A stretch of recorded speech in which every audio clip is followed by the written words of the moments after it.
Изсмукани от пръстите си речи, изхвърлих кух като папур.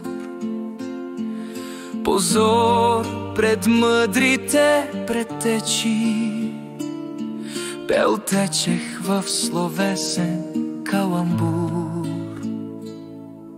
Какво да споделя, си рекох, надежда, истина ли, зов за свобода. В сърцето си аз пламенно се врекох.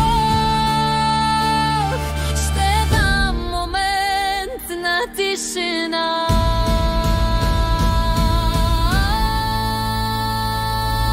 Писатели на килограм премерих в тонове изписани листа. Тъй мъничко за себе си намерих, тъй лакома е моята суета.